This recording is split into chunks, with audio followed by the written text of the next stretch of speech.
Moving on to the boss, Tulpa 11, here's what's going to happen. Now, in Tulpa, right now, I am currently targeting the ad on the right because he does increase attack on the boss.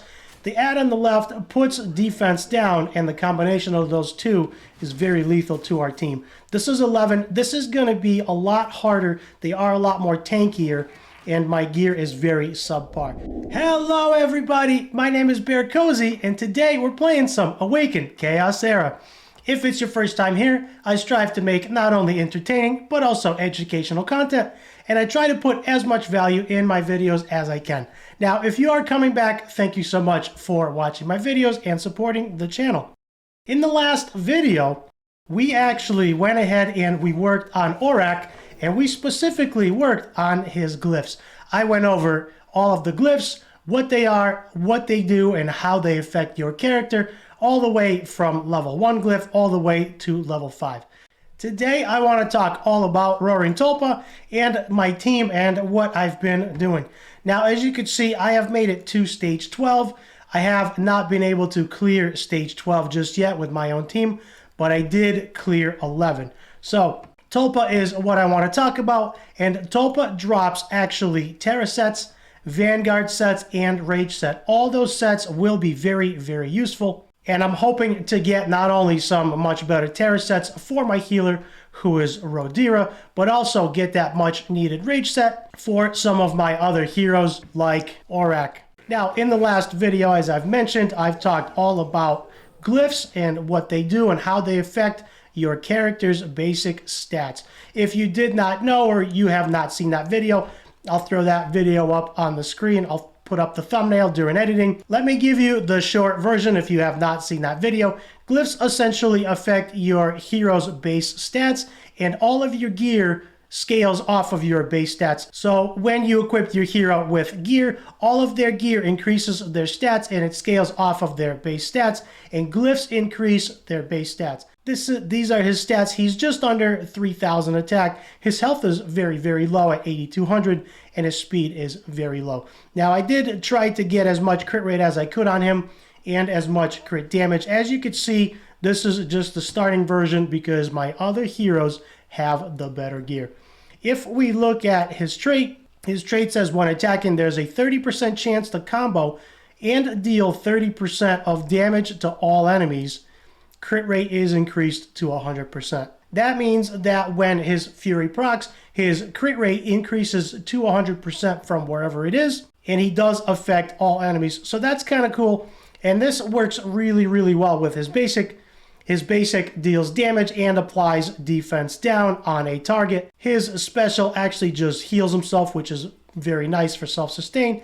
And his ultimate, of course, removes all positive effects from the target, then deals 200% damage, and the damage scales off the target's max health, making him very, very good in Tulpa. So yesterday I put together a Tulpa 10 team and a Tulpa 11 team, and it's been a little bit of a struggle, primarily because his health is low, his attack is low, and his speed is very, very low. You could see that his speed is at 120, and that is just too slow. So what I went ahead and did off camera is I farmed some of his glyphs, and I wanted to work on him together and take him into Tulpa to make my Tulpa progress video. So let's go ahead and upgrade some of his glyphs. This one will give him not only more attack, but also more health. This one will give him the much needed crit rate and a health percentage, which is very, very nice. And of course, the bottom two will give him 20 speed. There's 10 there, and there's 10 there. So I am really enjoying making my progress videos. I know a lot of you are enjoying watching the progression, me going through some of the dungeons and progressing through the game as I explain what I do and my reasons for it.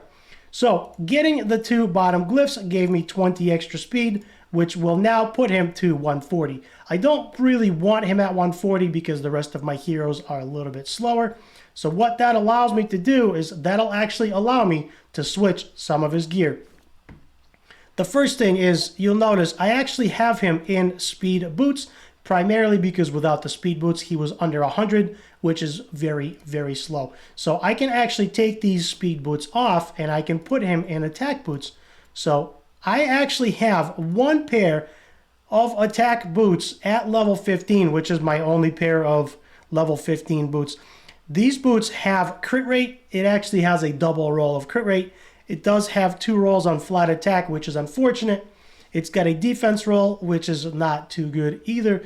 But it does have the additional speed, and it does have 2 rolls on crit rate. So these boots are actually worth keeping, and I took them to 15, primarily because right now I don't have anything better. So here I actually found a much better combination that'll work together. Replacing his ring and his necklace, you could see his stats go up quite a bit. His attack goes up over 3,400, which is very nice. His crit rate is actually over 100%, which is awesome. And his focus goes up.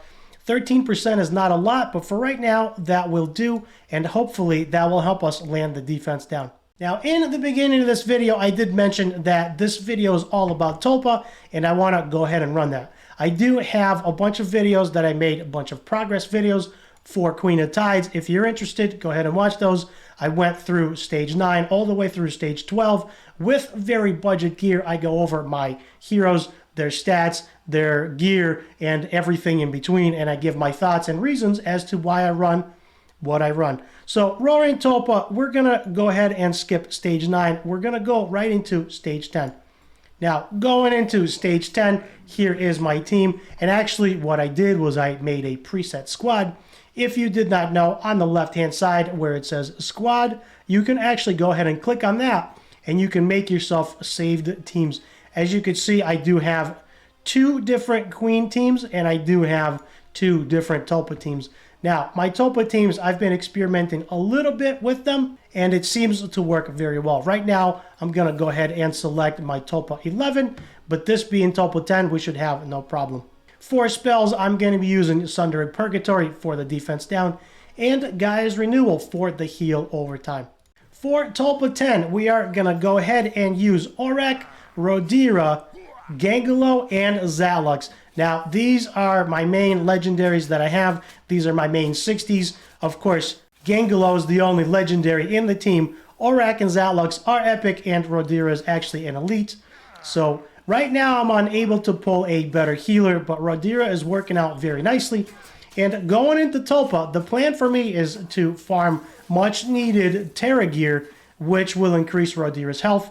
And Rodira actually scales, her heals scale off of her max HP. So that is the plan here. We can also go ahead and farm Rage Set and hopefully get some better gear on Zalux and on Orakh. Going into Tulpa 10, I am targeting the ad on the right primarily because he does an increased attack. He puts up actually 200% increased attack on Tulpa, on the boss, and Tulpa does a ton of damage to our team. You can see Rodira doing some very nice heals there. And Gangelo, I actually turned off Gangelo's abilities, and right now he's just using his basic. If you did not know, clicking on his portrait, on any of the heroes' portraits on the right-hand side of the screen, on the bottom right, that will turn off all of their abilities, allowing them to only use their basics, and I can do that with any one of these heroes. So if you did not know, that is how that works. And I primarily turned off Gangelo's abilities because I was trying out Santis for the additional poisons and, of course, the poison spread. And that team is working okay. Santis is very, very squishy, and this team seems to be working much better. So there we go. Orakh going in with that massive damage. You can see he does a lot of damage. You actually need to bring as much damage as you can for Tulpa. This is not a survival fight like the Queen of Tides. Right now, I only have 1 fire hero leveled 260, which is Orakh, and that is what I'm using. The rest of the heroes are actually elemental neutral, so they don't bring in increased damage. But Orakh, who is fire, has actually elemental advantage, and he does 50% more damage.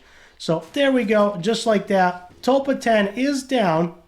And we're moving on. Going in to Tulpa 11, let me show you what I'm running in case you're curious and talk a little bit more about it. Now, clicking on the squad tab, you could see I have 2 different teams. I have not been able to complete Tulpa 12 just yet with my own team, primarily because I don't have the damage. Now, I have been experimenting with Hackran and with Brand, and that seems to work okay. I have Gangelo for the main poisons, and then Santas for the additional poisons and poison spread. As you can see on the bottom team, nobody is ascended, and that makes things very, very challenging. And Brand Mountain King is also level 50, so that makes it even harder. Right now, I'm going to be using my Tulpa 11 team, which is Zatlux, Rodira, Gangelo, and Orakh. So let's go ahead and use this. Going into Tulpa 11, you can see the defense down, coming down, and Zatlux is going to clean up this wave. Unfortunately, he is a little slower than I would like, and he actually is going third. Orakh is the last one, so he is not going to get a turn there, but he will most likely get a turn here, as I am still working on gearing up my heroes, and Zatlux is not strong enough to completely clear the wave. As you can see how close he got to clearing that wave. So I do need some more crit damage on him, and I do need some more attack. Zatlux, his crit damage is currently just over 200%, and it's still not enough to fully clear the wave by himself. That is unfortunate. As soon as I get him a little bit more attack and more crit damage, this run will be a lot faster. Moving on to the boss, Tulpa 11, here's what's going to happen. Now, in Tulpa, right now, I am currently targeting the ad on the right because he does increase attack on the boss. The ad on the left puts defense down, and the combination of those two is very lethal to our team. This is 11. This is going to be a lot harder. They are a lot more tankier, and my gear is very subpar. So right now, if you did not know, you can click on the cross arrow at the top. That will open up boss battle attack sequence. I have the elite on the right going first, and then the boss is priority second, ignoring the ad on the left. If you're planning on running Tulpa, or if you're working your way through Tulpa, you need to bring as much damage as you can. This is not a survival fight, and you need to bring damage to get through his shield. If his shield expires, he will actually do massive, massive damage. So he actually does a ton of damage if you do not break his shield in time. So for this fight, you do need to bring a lot of damage. Right now, my only fire hero is Orakh, and I've been working on him. I'm working on slowly gearing him, getting his crit damage up as much as I can. His crit damage is about 160, which is very, very low. I do need to try and get him to 200, but right now, I don't have the gear. But even with that, you could see how much damage he did. So Orakh is very, very strong. My next priority is most likely going to be Azrina, since she is fire and she's also strong against wood. I currently don't have enough heroes and enough resources to level anybody else to 60. But you could see Orakh doing a ton of damage. And then, of course, Gangelo putting up those massive poisons if we take a look at the debuff bar. Right now, there are 4 of them. Sometimes there are more. If I bring Santas, it does go up over 10, which is amazing. But Santas is weak here, and she does die very, very easily. So Orakh is our carry. This is Tulpa 11, and you can see they're doing just fine. He does put up his shield, and those poison stacks take his shield right down to half, which is working very, very nice. Now, as I've mentioned before, I do have Gangelo's ultimate turned off, and I did that on the bottom right just by clicking on his portrait. If you click on that, you could see that that actually will turn his ultimate abilities on and off. Right now, I just use his basic, primarily because I want the extra poison stacks, since he is in a cursed set, so that does help with damage. So Rodira actually dies there, which is unfortunate, but we should be okay here. There goes Zatlux, taking him down to 5%. Boss coming back with a counterattack. Orakh's coming in with the damage, taking him down to 1%. Hopefully the poisons will kill him here. If they do not, we are going to be in trouble. Gangelo goes down, and the poisons finish him off, and that is Tulpa 11. Boom, we get our gear. We actually get a 6-star piece of rage gear, and that is actually not too bad. It's a 6-star armor with crit rate on it. It does have defense percentage as well. Unfortunately, the health is flat, but this is still a very good piece considering it is 6-star. And because it has crit rate on a crit rate set, that is actually really, really good for us to keep. And I'm going to level that off camera.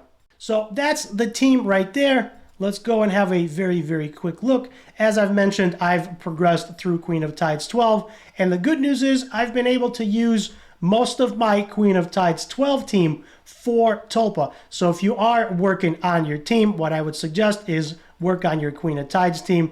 As you can see, here is my team. I've been experimenting with Hackran, Santis, and Gangelo. I am not using Zatlux, but I can. If I look at my squad, there is version 1, Rodira, Gangelo, Hackran, Zatlux.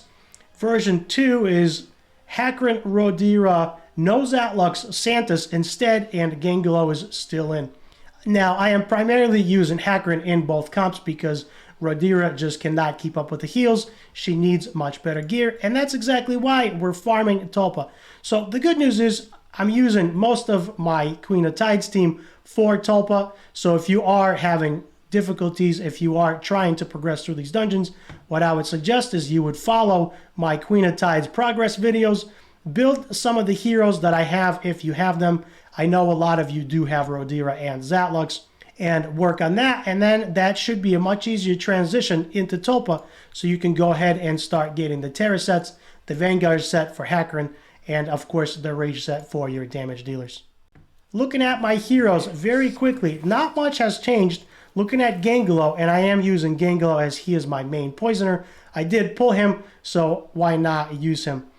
Looking at his gear, let's look at his gear. You could see not much has changed here. He is in a Curse set, which allows him 35% chance to launch a bonus attack, and he is in a Raptor set. Now, looking at his detailed stats, you can see his health is over 13k, his defense is over 1400, which is nice. He is at 142 speed, and his focus is at 93. Crit rate, crit damage, we don't care about, since poisons scale off of the enemy's max HP. Going into Zatlux, looking at Zatlux's gear, you could see most of his gear is level 12. I did make some progress. I leveled his helmet to 15, even though it's not 6-star, primarily because it rolled twice on crit rate. It does have crit damage, and it does have a health percentage. So to me, this is a really nice piece, and that is very worth it. His Rage armor is 5-star as well. We do get a roll on crit rate. We do get a roll on crit damage, and we do get a roll on focus. So that is actually a very nice piece as well. Anytime you have secondary stats of crit rate and crit damage on a Rage set, which already gives you crit rate, that is worth keeping. So there are his stats. He is in attack boots. They are level 12. And you could see the secondary stats are subpar, so I'm not going to be rolling those boots. Looking at his info really quick, his attack is 3200. His health is just under 10k. He is very squishy. His speed is at 132. I do need him to be at minimum 130. He is crit capped as he only needs 70% crit rate, and his crit damage is at 203. Orakh is next. Looking at Orakh's gear, of course, most of his gear is 12. These boots I have rolled previously, and I am actually using. These are actually really nice boots, and I did take them to 15. Looking at the secondary substats, it does have 2 rolls of crit rate, 2 rolls of flat attack, which is unfortunate. The defense is unfortunate since it's flat as well, but the crit rate and the speed does help since it is an attack set, and they are attack percentage boots. You could see his health is at 8500, and his attack is almost 3500. So the attack is good. His health is very, very low. His speed is very low. I do need him to be faster, and I am going to be running some dungeons to try and get some gear with some speed substats. Now, looking at his crit rate, he is crit capped for his ultimate, but his crit damage is a little bit low. So I am going to be working on trying to get a crit damage ring if I can, and I'm going to try to get his focus up a little bit more to land that defense down on his basic ability. The last one here is Rodira. Now, looking at, you can see I'm still missing some of her glyphs here. I don't need any more speed on her since she is fast. I do have her 5 stars ascended because I can't stop pulling copies of Rodira, but unfortunately I cannot pull any other healers. So that is how that's going. Looking at her gear, you could see her gear needs a lot of work. She is in 3 set bonuses of Terra, and I am trying to get some much better Terra gear. You could see she's at 16,000 health, which is very, very nice. Her defense is starting to come up to 1,300, making her less squishy. She is a little bit faster than I want her. I was unable to slow her down because she is 5-star ascended, and the 3rd ascension gives us plus 15 speed. The rest of it we're not really using for her damage since she's a healer, but she does need a little bit of focus to land her attack down. So that is my team. Those are my thoughts. I hope you've enjoyed the video. Thanks for watching. I'll see you in the next video.